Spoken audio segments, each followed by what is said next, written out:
The championship win was still fresh in my mind as I walked through the celebratory haze. It felt like the whole world was congratulating me, but amidst the cheers and excitement, there was a small, nagging feeling that wouldn't let me be at peace.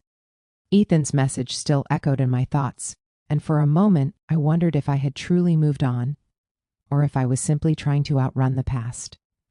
But my joy over the victory was interrupted the following week, when I walked into the gym for a light training session, only to find Ethan standing in the corner chatting with a few of the athletes. His gaze met mine, and for a split second, I could see that familiar glimmer of regret in his eyes. I paused at the door, unsure of what to do.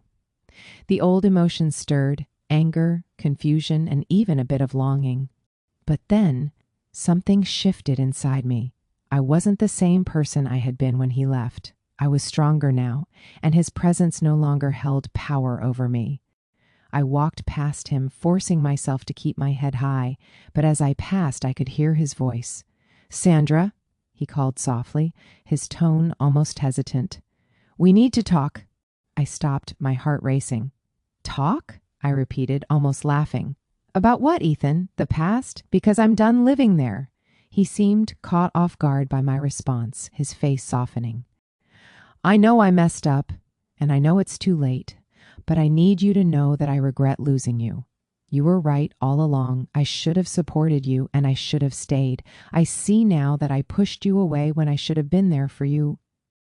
I took a deep breath, holding my ground. "You were never there when I needed you, Ethan. You walked away, and I had to learn how to stand up for myself, and I did." He reached out as if to touch my arm, but I stepped back. There was no room for him in my life anymore. I won the championship, Ethan, without you, and that's something you can never take away. I turned and walked toward the track, my heart pounding in my chest. But this time, it wasn't out of confusion or sadness. It was out of strength. I had found my footing again, and I wasn't going to let anyone, not even him, pull me back into a past that no longer served me. The days after my encounter with Ethan were a mix of emotions, but it was Luke who kept me grounded. He was always there, always supporting me, and his presence made everything feel right again. He never pressured me to talk about the conversation I had with Ethan, but I could see in his eyes that he knew how much it had affected me. One evening, after a long training session, I found Luke waiting for me by my car. His smile was warm, but there was a knowing look in his eyes. "How are you holding up?" he asked, his voice gentle. I paused for a moment, feeling the weight of the past and the present pressing on me. "I'm okay," I said, my voice steady. "Ethan came by today." Luke didn't say anything for a moment, but I could feel his concern. He stepped closer, his expression soft. "What did he say?" I hesitated, then looked up at him.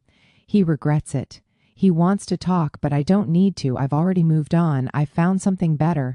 I found myself." Luke's face lit up with a proud smile, and he pulled me into a tight embrace. "I'm so proud of you," he whispered into my ear. "You've come so far, Sandra. You're not the person you were before." In that moment, I realized something important. Luke wasn't just my support. He wasn't my rebound or someone I was turning to out of loneliness. He was the person I needed, not to fix me, but to walk beside me as I continued to grow. The next day, as I headed to the gym for another workout, I found myself walking with a sense of clarity I hadn't had before. I didn't need Ethan's validation anymore. I didn't need anyone's approval but my own. I had come into my own strength, and it was time to embrace it fully. As I rounded the corner, I saw Ethan standing with a group of athletes, his back turned toward me. My pulse quickened, but instead of the familiar sense of discomfort, I felt an odd sense of peace. I had already had my confrontation with him. There was nothing left to say. I walked past him without a glance, my heart light. The future was waiting, and it wasn't tied to my past. It was with Luke, with the championship, and with everything I had yet to discover about myself. The days following the encounter with Ethan felt like a turning point. I had faced my past, stood up for myself, and had the support of someone who truly cared about me, Luke. But now, the championship was just around the corner, and I could feel the pressure building again. The tension in the air was palpable. Every workout felt like a test. Each lap around the track a reminder that the moment of truth was almost here. I had been training for months, pushing myself harder than I ever had, but a nagging thought kept creeping into my mind. What if I wasn't enough? The self-doubt I had worked so hard to overcome began to return. Ethan's words still echoed in my mind, despite my efforts to push them away. You're not enough. It was the one thing that had always stayed with me, the thing that had hurt the most when he left. No matter how much I had changed, a small part of me still feared that I wasn't capable of being great on my own. But as the race day approached, Luke could see the shift in my mood. He knew something was weighing on me, even when I tried to mask it with forced smiles and laughter. After one particularly grueling training session, he stopped me as I was heading out of the gym. "Hey, Sandra," he said, his voice soft but firm. "Talk to me. You're not yourself today." I hesitated, avoiding his gaze. The last thing I wanted to do was admit my fears, but I knew Luke wouldn't let it slide. He had always been the one who pushed me to be better, but also the one who understood me like no one else. "It's just, I'm scared," I finally admitted, the words spilling out before I could stop them. "I've been pushing myself so hard, but I don't know if I can do it. What if I'm not enough? What if I fail?" Luke's expression softened, and he stepped closer, taking my hands in his. "Sandra, listen to me. You've come so far. You've proven to yourself that you're strong, that you're capable. But this isn't just about winning. It's about proving to yourself that you can face your fears, no matter what they are." His words hit me like a wave. "But I'm scared," I whispered again, my voice barely audible. "What if I'm not good enough? What if all this effort means nothing?" Luke didn't say anything right away. He just stood there looking at me with those steady, warm eyes. Then, without warning, he gently pulled me into an embrace. The comfort of his arms around me made the world feel a little less heavy. "You don't need to be perfect, Sandra," he said, his voice steady and sure. "You just need to give it everything you've got, and if you do that, you'll have already won. I believe in you." I clung to him for a moment, the weight of my doubts lifting just a little bit. His belief in me gave me the courage I needed to face the race, not just to win, but to prove that I was enough. For myself. The day of the championship finally arrived. The nerves in my stomach were almost unbearable, but I focused on my training, on everything I had done to get to this point. The sun was shining brightly, casting long shadows on the track, and the air buzzed with anticipation. As I stood at the starting line, I looked around at my competitors. They were all strong, fast, and determined, just like me. But instead of feeling intimidated, I felt a sense of calm wash over me. I wasn't racing for anyone else. This wasn't about Ethan or about proving something to the world. This was about me, and that realization made all the difference. Luke was in the crowd, his smile the only thing I needed to see. He didn't say a word, but his eyes met mine, and in that silent exchange, I felt all the support and love I needed. The whistle blew and the race began.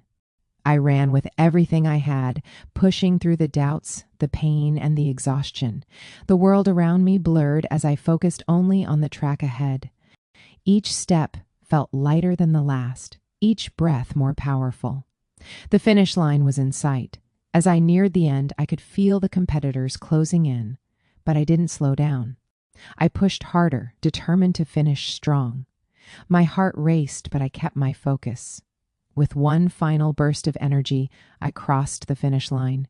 The sound of the crowd roared in my ears, but all I could hear was the steady beat of my own heart. I had done it. I had won.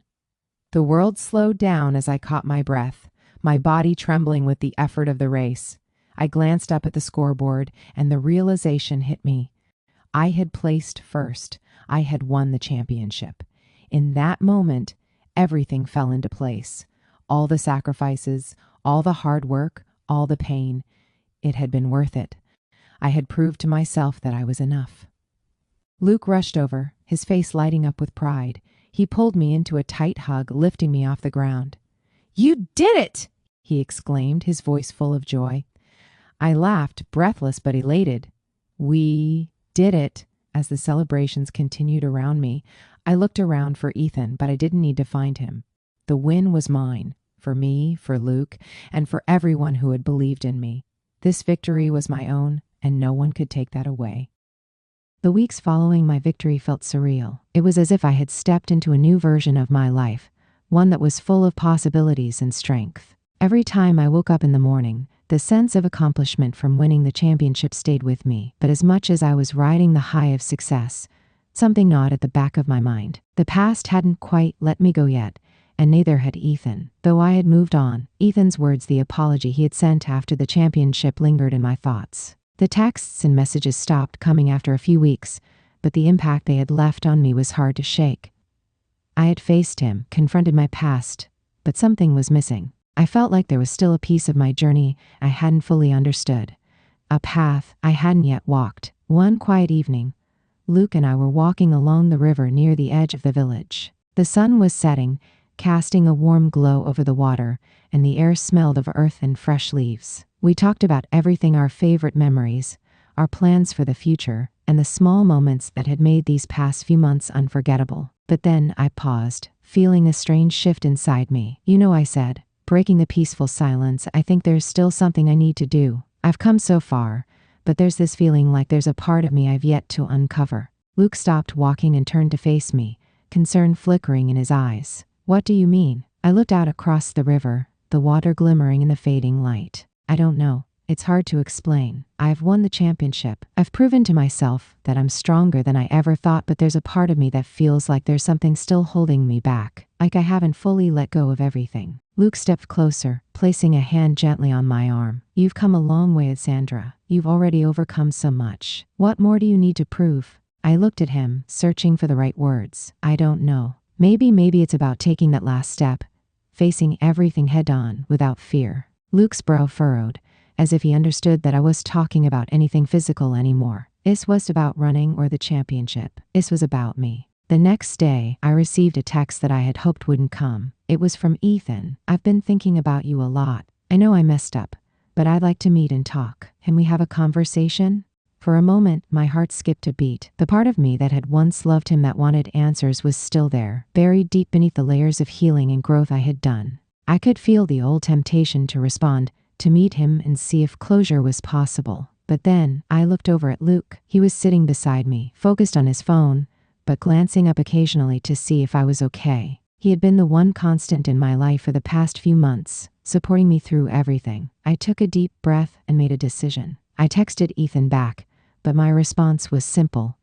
"I've moved on, Ethan. I don't need closure from you. I found my peace." And that was it. The final piece of my journey was not in meeting him again or seeking any more answers. It was in letting go completely, in embracing the new life I had with Luke, and the future that was waiting for me. The next few days passed with a sense of lightness I hadn't felt before. The heaviness that had lingered over me for so long had finally lifted. I no longer needed to revisit the past to find peace. The past was a chapter I had closed, and now I was free to write my own story. One evening, as we sat together in the quiet of the garden, Luke turned to me with a smile. "You've changed, you know. You're different, and it's a good kind of different." I smiled back, my heart swelling with love for him. "I think I've always been this way, but I just needed to see it for myself." Luke chuckled, taking my hand in his. "Well, I'm glad you finally did, and I'm glad you let me be a part of your journey." I squeezed his hand, feeling more connected to him than ever before. Luke had been there for me through everything, supporting me without ever asking for anything in return. He had become my rock, my safe place. And now, I knew that I was ready to take the next step forward with him by my side. Later that week, I received another unexpected message, this time from an old friend. Maya, one of my closest friends from school, had reached out to congratulate me on my win. But it was just that she invited me to join her for a weekend getaway in the mountains. A chance to unwind, reconnect, and let go of everything. No pressure, just fun and relaxation. I looked at Luke, who was beside me, reading through the message on my phone. "You should go," he said, his voice warm and supportive. "You've earned it." I smiled at him, feeling grateful for his understanding. "I think I will. It sounds like the perfect way to reset. And who knows, maybe it'll give me the final clarity I need." Luke leaned over and kissed my forehead. "Whatever you decide, I'm behind you." It had been a week since I sent that final text to Ethan, and with every passing day, The weight I had been carrying seemed to lift just a little bit more. I had made peace with my past, and Luke had been there through every step of the way, supporting me as I continued to grow stronger. But the quiet peace I had found was about to be tested. It was a Saturday morning when I received the phone call. My heart sank when I saw the number. It was from Ethan. I had already made the decision to move on, but something in me, something I hadn't quite let go of yet, still hesitated. I picked up the phone. Sandra. Ethan's voice was softer than I remembered, and there was a slight crack in it that I wasn't expecting. "We need to talk." I hesitated for a moment, but I knew I couldn't avoid it forever. It was just about him anymore. It was about me closing the final chapter in my life. I wasn't afraid anymore. "What is it, Ethan?" I asked, trying to keep my tone neutral. There was a long pause on the other end of the line before he finally spoke. "I've been doing a lot of thinking, a lot of regretting, and I know I messed up. I should have been there for you. You were right. I pushed you away." I felt a tightness in my chest. The words didn't have the sting they once did. The anger was gone. Instead, there was a strange sense of pity. It was as if Ethan had come to terms with the fact that his words, his actions, had consequences I had already faced, but had learned to live with.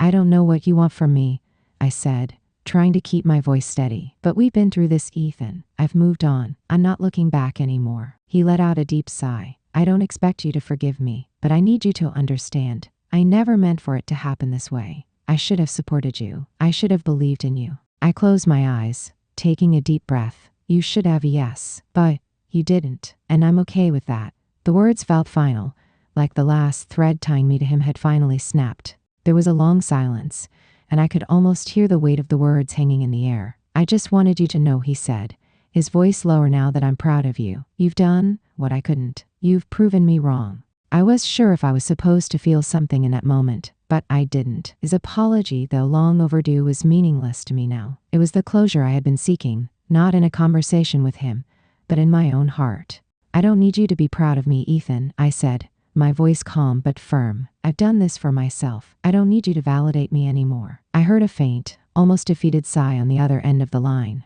"Goodbye, Sandra." And just like that, he hung up. I stood there for a long moment, the silence in my room filling the spaces where his voice had been. It felt oddly peaceful, like a weight had finally been lifted off my shoulders. I had done it. I had faced the past, confronted the ghosts of my old relationship, and now I could finally breathe freely. At evening, Luke and I went for a walk along the river, the golden light of sunset spilling across the water. It was a quiet evening, peaceful and calm, just like I had imagined my life would be once I had let go of the past. Luke had been by my side through everything from my heartbreak to my championship win. And now, as we walked hand in hand, I realized just how much I had changed, how much I had grown. "How are you feeling?" Luke asked, glancing at me with a gentle smile. I smiled back at him, feeling the warmth of his hand in mine. "I'm finally free." Luke stopped and turned to face me. His expression softened, and he gently brushed a strand of hair from my face. "I'm so proud of you, Sandra. You've come so far. I can't even put into words how much you've inspired me." I laughed softly, my heart swelling with warmth. "You've been my biggest supporter. I couldn't have done this without you." Luke pulled me into a hug, holding me tightly as if he never wanted to let go. For the first time in months, I felt complete. I was just surviving anymore. I was truly living. I had found my own strength, and I had Luke to share it with. And with that, everything seemed to fall into place. The past, with all its pain and regret, had led me here to this moment of clarity and joy. I had found my peace, my purpose, and my love. And now it was time to embrace the future together. From heartbreak to triumph, Sandra's journey wasn't just about proving her worth to the world. It was about finding her strength within and discovering a love that would carry her forward. The future is bright, and it's hers to claim. For more interesting folktale stories by Quindora, click on the subscription button.